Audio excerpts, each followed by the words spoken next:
I'm Ryan.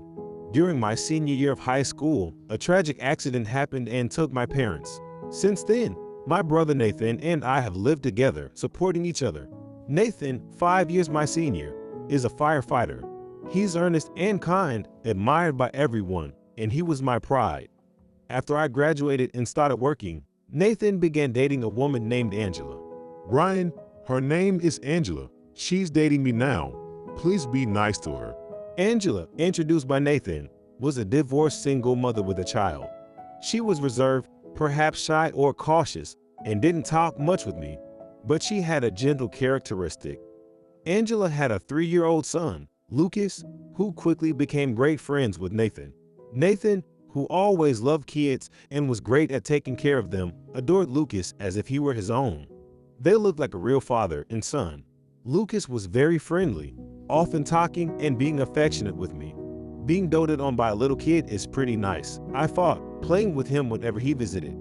It felt like having a much younger brother, and these moments were incredibly healing. I was surprised when Angela was first introduced, but seeing how happy Nathan was, I wanted to support them. I sincerely wished for my brother's happiness. A few years after meeting Angela, Nathan and she had a child and decided to marry. The baby boy was named Kyle, and I became an uncle to two. The year Kyle was born, I also got married and started a family. My wife Emily and I enjoyed our life together, though we struggled to have children. Nathan and I were at the peak of our happiness, frequently visiting each other's homes, believing these days would last forever. But then, Angela developed postpartum depression. With Nathan's irregular firefighter schedule, Kyle still young, and Lucas growing up, Angela, usually quiet, might have been harboring something on her own. One day, my brother Nathan called me. Ryan, something seems off with Angela. I'm off this weekend. Can you come over? Sure, what's wrong? What do you mean by off? After a pause, Nathan said, Well, her words and actions are a bit strange. I was worried since Nathan, always upbeat, sounded unusually down. Nate, are you taking care of her properly? Even with your busy job, make sure you're there for Angela. Should I come over today? Thanks, Ryan, but I'm heading to work now. It's better when I'm there, so this weekend is fine. Sorry to bother you. That weekend, I went to Nathan's house, but Angela wasn't there. The kids were at home, and Nathan seemed overwhelmed taking care of them. Ryan, Angela hasn't come home since the day before yesterday. Her phone's out of range too. What? You should have contacted me sooner. Any idea where Angela might go? Did you file a missing persons report? I didn't want to trouble you, being married and busy. I checked everywhere I could think of, no luck. Tried her parents' house, but no answer. Then I found this note. It was a torn piece of a notebook. I'm at my limit. The words were written weakly. The unstable handwriting had just that one line. Nathan, a firefighter, often had emergency calls and couldn't attend much to home. It's my fault. I left everything to Angela. If only I'd realized sooner. Nathan looked down, tears in his eyes. Later, it turned out Angela had gone back to her family far away, got diagnosed with depression at a hospital. Eventually, she never returned, and Nathan and she divorced. Nathan tried to understand Angela's illness and still wanted to live together, but her parents blamed his work-centric lifestyle and wouldn't listen. It was heartbreaking to see Nathan, unable to even meet Angela, so lost and in pain. After their divorce, the issue was the custody of the kids. Ultimately, Nathan took custody of Lucas and Kyle because of Angela's illness. He switched from field to office work at the fire station to prioritize his kids. My wife and I did our best to support him. Lucas, though young, had his worries. Hey, Ryan, shouldn't I be with my mom? Is it okay for me to be here?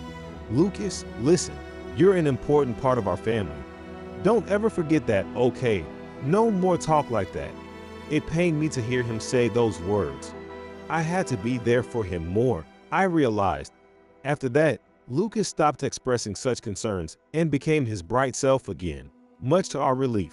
The kids grew well, and Nathan's household was finally finding peace. But then, an unexpected event occurred. A major fire broke out in the building. Though Nathan had switched to desk duty, he went to the site as backup. He had always been proud of his firefighting job and felt a strong sense of duty. However, after getting divorced and having left the field, this big fire may have driven his sense of mission. The fire was massive, causing part of the building to collapse. Some people were trapped under the debris. In the midst of challenging firefighting efforts, Nathan personally went in for the rescue. He managed to save all the trapped people, but he never returned. I was stunned by the loss of my only sibling. Seeing Lucas and Kyle holding hands, tears streaming down their faces, made me realize they were facing the loss of another parent. I had to pull myself together. These kids, I have to protect them for Nathan. I decided to take in Lucas and Kyle, ready to be there for them. Emily, I'm sorry to ask, but can we take in Lucas and Kyle? I want to raise them in our home, please. I begged my wife, setting aside my pride. Don't be silly, Ryan. Of course we can. Look up, please. Emily replied, and so began our new journey. Raising children isn't easy, and Lucas was a sensitive teenager going through his rebellious phase. Kyle, being Nathan's child, is my blood relative, so Lucas seemed troubled by feeling like an outsider. Do you care more about Kyle because he's really related?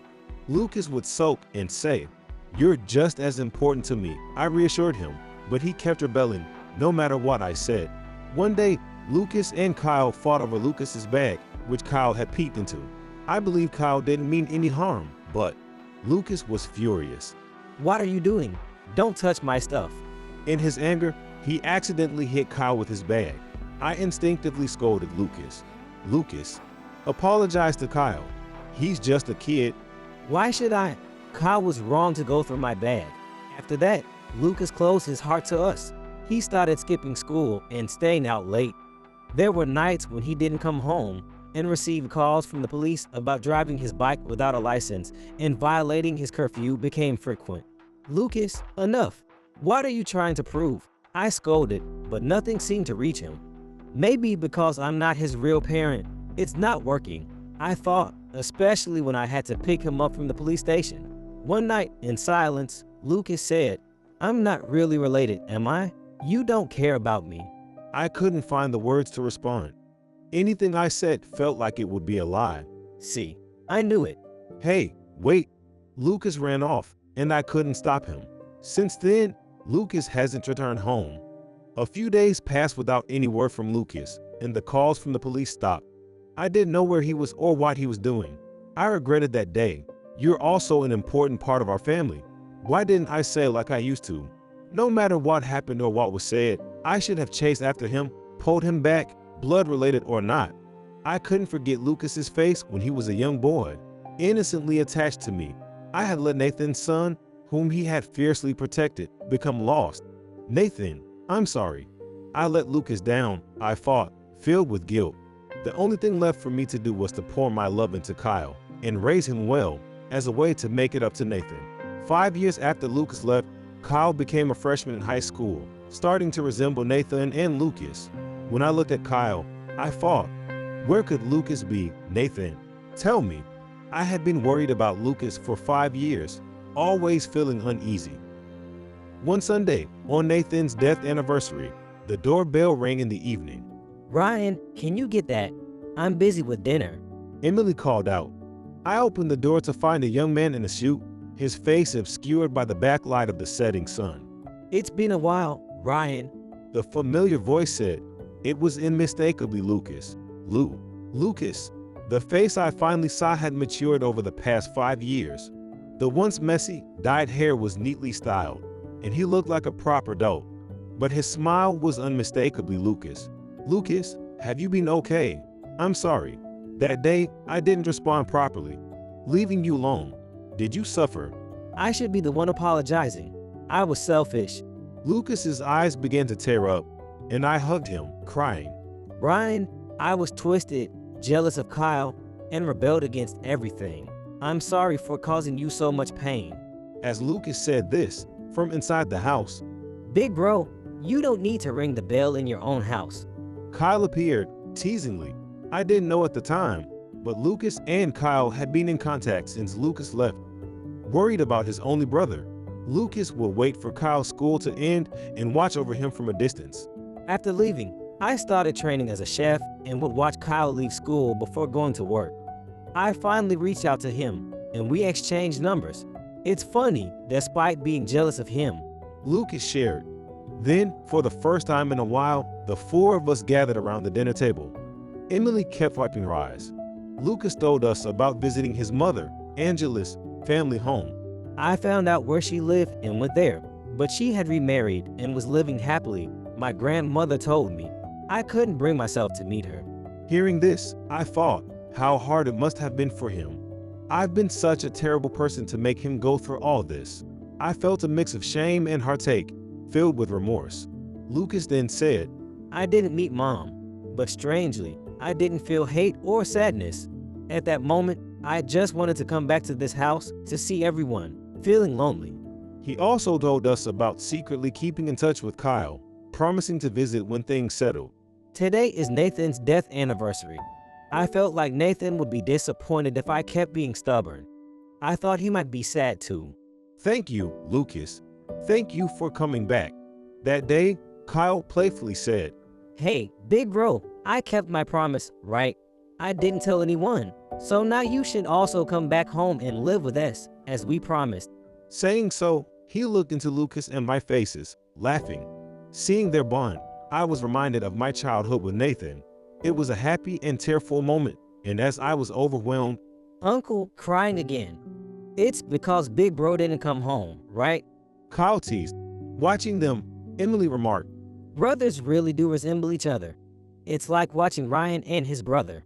I felt Nathan's presence with us that day, and not just that day. I believe he's always watching over us. It made me realize that family isn't just about blood relations. It's about caring for each other, something I truly understood after all these challenges.